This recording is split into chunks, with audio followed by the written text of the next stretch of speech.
Olá, estamos começando o TVT Entrevista e no programa de hoje vamos falar sobre o aumento da violência nas escolas. Em abril de 2023, houve uma onda de ataques em escolas de todo o Brasil, que se prolongou durante todo o semestre, levando medo e tensão a milhares de estudantes. Entretanto, o problema da violência escolar é recorrente e vai além desses ataques.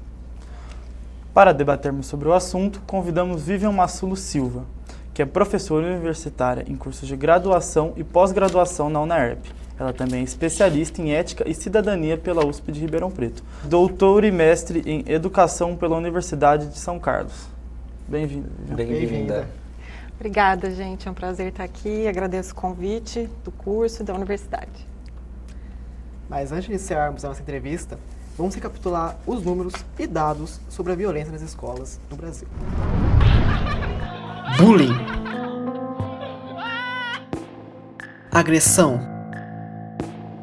Brigas. Com o fim da epidemia de Covid-19 no Brasil, o nosso país enfrenta uma nova epidemia, a violência nas escolas. Em uma pesquisa feita pelo Sindicato dos Professores do Estado de São Paulo, mostrou que 54% dos professores já tinham sofrido algum tipo de violência. Em 2017, eram 51%. 3 anos antes, 44%. Entre as agressões mais comuns contra professores estão agressão verbal, 48%, assédio moral, 20%, e bullying, 16%. Na pesquisa também mostra os alunos como alvo. 37% dos estudantes relataram ter sido vítimas de agressão. Em 2017, foram 39%. Em 2014, 28%. Dos que sofreram algum tipo de agressão, o bullying foi o campeão nos casos. João André, para o TVT Entrevista. Bom, Vivian, como vimos então nos números apresentados nessa videoreportagem, houve um aumento significativo nos números de casos de violência nas escolas. Em sua opinião, o que se deve a esse aumento? Bom, primeiro a gente precisa entender, né, quando a gente está falando de violência, o que é que a gente está falando, né? A violência, ela é um fenômeno social, né, muito complexo e multifatorial. Então, para além, né, das questões de violência que chamam muito a atenção da gente, né, a questão das violências com agressões e mortes, né, que tem acontecido e que tem saído na mídia com mais frequência, e sim, elas têm aumentado, a gente tem sim as questões de violência que são um pouco mais silenciosas ou subnotificadas também, e que agora têm sido mais notificadas, né? Pesquisas têm saído em relação a isso, que são essas violências no dia a dia mesmo, né? O bullying, agressões verbais, né? Intimidação, etc. Então, isso acontece de alunos para alunos, né? De alunos para professores e também de professores e as pessoas que convivem no meio escolar com os alunos também, né? Agora, a que se deve esse aumento da violência? A gente está vivendo uma sociedade mais violenta, né, como um todo. Então, a gente precisa entender que a escola é um recorte da sociedade. Então, as questões que estão permeando ali, né, os problemas sociais, vão estar dentro da escola também. Então, se tem um aumento da violência na sociedade, tem um aumento da violência dentro da escola, né? A violência não surge dentro da escola. E a gente tem um estudo que é recente e pioneiro, né, nessa questão desses casos de violências com mortes nas escolas, do Instituto de Estudos Avançados da Unicamp, que nos últimos 20 anos, né, fez esse acompanhamento desses casos mais trágicos, né, e um dos fatores que eles levantam sobre essas questões e sobre a violência está acontecendo com mais, né, frequência nas escolas, tem sido sim o consumo de uma cultura mais extremista e violenta também que a gente tem vivido, né, nos últimos tempos, com essa polarização e tudo mais. Então, esse é um dos fatores e que eu também concordo com essa ideia, né, estando no meio escolar, acadêmico. Bom, na sua visão, Vivian, os casos divulgados pela mídia recentemente, eles evidenciaram o que já acontecia dentro das escolas? Sim. Eu acho que assim, a violência sempre existiu, né, por ser social, né, por ser um fenômeno social. E o fato de a gente estar vivenciando isso dentro da escola né? É porque a gente tem uma sociedade muito mais violenta, né? Então, e outra questão também, né? Lembrando que agora, a questão da violência contra as crianças é culturalmente, né, aceita na nossa sociedade, né? Então, a gente ainda vive casos de violências entre crianças e contra crianças ou adolescentes que as pessoas não se metem ou acham, né, que isso tem a ver com educar, né? Então, a gente tem casos, com certeza, que são subnotificados, porque crianças pequenas que não falam, né, que precisariam do auxílio de um adulto para falar, não conseguem, as crianças com deficiência, pessoas com deficiência, né? Então, todas essas partes vulneráveis, né, tanto crianças quanto adolescentes e mesmo adultos, elas precisariam de um auxílio, né? Agora, a gente tem aí, né, depois da pandemia, essa questão do aumento da violência pela questão do isolamento social, né? Então, isso ficou muito exacerbado, né? As crianças que iam para a escola, e a gente tem na escola um lugar, né, que exerce um papel de fator de proteção mesmo, né? De denúncia, de prevenção de violência, né? Isso fica privado aí nesse momento, então isso aumenta também, né? O aumento dos casos de abuso. Então, com tudo isso aumentando, isso vai para dentro da escola, né? A gente vivenciar uma cultura de violência, isso acaba dentro da escola. Então, a violência sempre existiu de formas diferentes, socialmente e dentro da escola, mas o que tem chamado a atenção é o quão agressivo, né, que tem culminado em mortes, por exemplo, que tem acontecido e que tem acontecido com mais frequência, né? Chama muita atenção também. Vivian, você acha que o comportamento e as interações dos estudantes mudou durante a pandemia ou já estava ocorrendo? A gente vive uma sociedade mais ansiosa, uma geração mais ansiosa por característica, né? Então, claro que isso vem agravado com a tecnologia, então quem nasceu aí dos anos 2000 para frente, né, que já nasceu com a internet, com acesso tecnológico muito mais facilitado, isso muda as formas da gente se relacionar com o tempo, com o nosso senso de urgência, né? Então isso vem se refletindo numa geração um pouco mais ansiosa, né? E que vai culminar, claro, às vezes até em diagnósticos de transtornos, etc. Então, a gente vive uma sociedade muito mais ansiosa, isso é um fato. Com a pandemia, isso se agrava, né? Porque a gente tem o isolamento social, o sentimento de solidão. Muitas crianças, por exemplo, né, que estavam numa fase plena do desenvolvimento, isso ficou estagnado e que precisa dessa interação, né, para desenvolver habilidades sociais, por exemplo, né, habilidades de fala, desenvolvimento motor, tudo isso, né, foi implicado aí por conta da pandemia. Mas então teve sim um agravo dessas sensações, né, da sensação, né, de solidão, de isolamento, de não ter os pares sociais para se desenvolver mesmo, né? E aí, quando a gente retorna para a escola, obviamente que vai ter um impacto, né? Que a gente ainda está analisando todos eles, né? Então, a gente volta meio sem saber o que fazer, como a gente lida, né? Porque tem, por exemplo, tem crianças que saíram da escola aos 3 anos e voltaram aos 6, né? E é um gap aí de desenvolvimento muito grande, né? Uma criança sai com 3 anos, às vezes ainda de fralda, volta com 6, deveria estar lendo e escrevendo, né? Então, tem muito impacto, teve muito impacto. Não que a gente não tivesse essa característica na geração, mas isso se agravou, com certeza. Quais são os sinais de que professores e a equipe escolar devem estar atentos para identificar possíveis casos de violência entre os alunos? Bom, primeiro eu acho que assim, são vários sinais, né? E eu acho que a gente parte de ter uma cultura anti-violência na escola para que quando existam casos de violência, por mínimos que sejam, ou por mais sutis que eles sejam, que a gente consiga identificar com mais rapidez, né? Porque numa escola em que as crianças, os adolescentes, enfim, eles podem se xingar, eles podem podem brigar, podem ter agressões físicas entre si e tudo mais, e isso não é feito nada, né? Dessa situação não sai nenhum tipo de conversa, punição, etc., né? Cria-se um ambiente em que isso é normalizado. Então, isso é bastante ruim, né? Então, ter um ambiente que tem uma cultura antiviolenta já é um primeiro passo para a identificação, né, desses sinais. Então, se a gente não admite bullying, por exemplo, numa escola, qualquer alteração, né, no comportamento, na convivência, a gente vai perceber. Então, primeira, teria, né, essa questão aí que seria muito importante se ela fosse trabalhada nas escolas.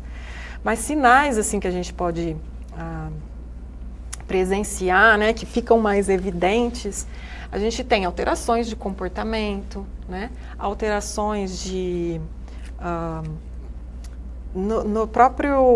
na fala mesmo, né, nos tipos de assuntos, né, se tem um comportamento mais agressivo, né, tudo isso a gente precisa ficar atento, né, se tem recorrência num certo tipo de comportamento e, claro, se tem a manifestação, né, verbal, de que vai haver alguma agressão, né, a gente precisa tratar com um pouco mais de seriedade, né, não é brincadeira às vezes, né, porque muitos desses casos em que culminam numa agressão muito forte ou até mesmo em morte, de alguma forma essas crianças ou adolescentes, no caso mais adolescentes, né, eles avisam, né, eles dão avisos assim. Então a gente precisa estar bastante atento em todos esses aspectos, né. Bom, Vivian, na última pergunta do João, você aproveitou um pouco para falar sobre que algumas crianças, por causa do isolamento social, elas tiveram o desenvolvimento acadêmico bem prejudicado. E eu queria falar sobre esse mesmo assunto, só que com relação às violências nas escolas. Como que essa violência, esses problemas que são causados ultimamente nas escolas, eles atrapalham o desenvolvimento acadêmico, o desenvolvimento emocional dos estudantes? Bom, quando a gente fala, né, quando a gente analisa a parte neuroeducacional, né, toda a parte neurológica, uma das primeiras coisas que a gente está estudando, né, em neuroeducação, que a gente estuda em neuroeducação, são os fatores de risco, né? A violência de qualquer tipo, ela é um fator de risco para o desenvolvimento biológico, para o desenvolvimento emocional. Então, quando a gente estuda na primeira infância, ali, do 0 aos 6 anos, mais ou menos, né, esses fatores de risco que estão ligados à violência, mas não só, quando a gente fala de violência, às vezes a gente acha que é a criança vir com uma agressão física, marcada, com um roxo, mas a gente tem as questões de negligência, né, as crianças que são negligenciadas, que passam fome, tudo isso, né, são fatores de risco, né, para o desenvolvimento. E tem, né, vários estudos aí, né, nesse campo, né, da neuroeducação, do neurodesenvolvimento, que atestam um subdesenvolvimento nos marcadores do desenvolvimento das crianças. Então, não é algo que assim, a gente acha que é, né? Uma criança que foi negligenciada, ela tem um problema de desenvolvimento na fala, por exemplo, né? Será que isso tem a ver? Não, isso tem a ver, né? Isso é fato. Então, pode ter alterações, desde o desenvolvimento biológico, físico, né? Desenvolvimento na fala, nas alterações motoras, né? O desenvolvimento motor, o desenvolvimento fisiológico mesmo, né, de controle do corpo, até questões patológicas mesmo, né, emocionais, que podem ser curtas ou que podem ser permanentes. Isso em qualquer idade, né? Por quê? A violência, né, isso falando de crianças pequenas que não teriam como se defender, mas a violência, ela é um fator de risco para qualquer idade, né? Ela gera insegurança, sensação de medo, né? Deixa a gente mais vulnerável, instável. E isso, né? O nosso corpo, ele é programado para fugir dessas situações, né? Pensando na questão instintiva, isso em qualquer idade. Então, obviamente que para além, sim, né, do desenvolvimento biológico, físico, cognitivo, todas as idades são afetadas, né, seja pelo desenvolvimento, no caso da primeira infância, né, biológico, emocional e educacional, mas adulto também, né? A gente tem aí as questões de estresse pós-traumático, né, as pessoas que lidam com isso de diversas formas, né, e que o corpo, ele responde a isso de formas complexas. Vivian, como que essa violência afeta a motivação e bem-estar do professor na sala? Olha, eu vejo como um fator, né, não só eu vejo e acho, mas tem os dados, né, até que vocês mostraram aí nas reportagens, que isso é um fator de agravo, né, para a saúde mental também dos professores, porque para além das condições de trabalho muito precárias que o professor já tem no Brasil, né, você lidar com situações de violência, de novo, é um fator de risco, né?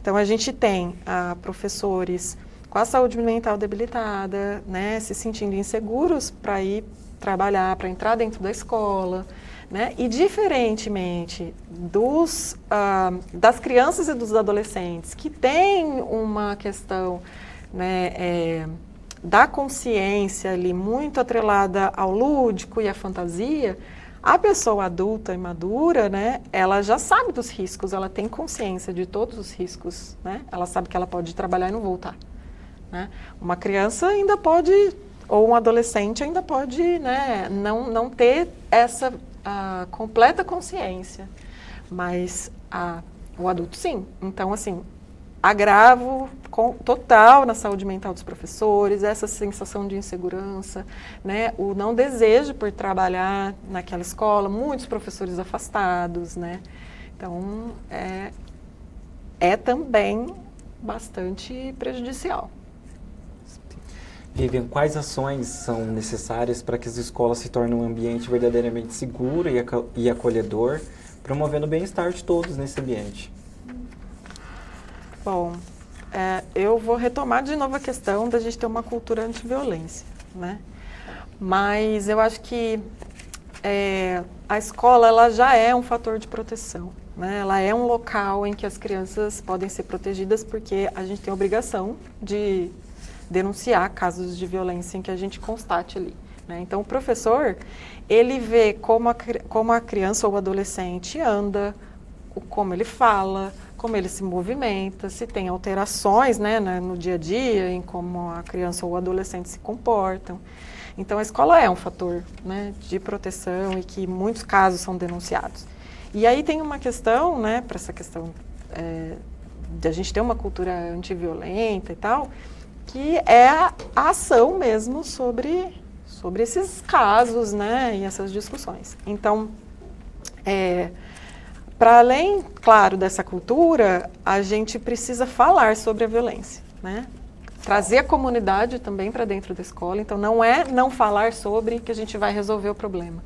É justamente munir as pessoas de informação para elas poderem identificar, né, os possíveis atos violentos ou mudanças de comportamento. Então, trazer as famílias, conversar com as próprias crianças. Quantos relatos a gente tem de palestras, né, de psicólogos que foram falar sobre abusos, né, o toque, a questão do toque, né, quando é invasivo e tudo mais, e as crianças acabam falando na escola que passam por situações assim em casa, né? Então, muitos casos são descobertos na escola. Então, a gente precisa, sim, trabalhar isso e munir as pessoas de informação para que elas saibam identificar quando as situações de violência acontecem, né? Então, falar sobre, manter um diálogo aberto com a comunidade escolar é muito importante também, né? A gente acha que não, que está dentro da escola, fecha o portão e acabou. Mas, assim, ou então que a gente só os professores que entendem, né, sobre os alunos. Se a gente trouxer mais membros da comunidade, seja o pipoqueiro que fica na porta da escola, a merendeira, né, para conversar sobre todas essas questões, os próprios alunos e familiares, a gente tem uma visão mais ampla. Porque às vezes algo que me escapa na sala de aula, a moça da merenda ouviu numa conversa na hora que ela estava servindo a comida. Então, a escola toda precisa estar empenhada em ser um local antiviolento, né? Professora Vivian, muito obrigado pela sua participação, obrigado por ter aceito o nosso convite. Esperamos que as escolas virem um lugar de aprendizado sem violência. Obrigado. Obrigado. Eu que agradeço, gente. Muito obrigada pela oportunidade de falar, né? E parabenizo vocês também por estar abrindo esse espaço para a gente falar sobre o tema. O TVT fica por aqui. Até a próxima.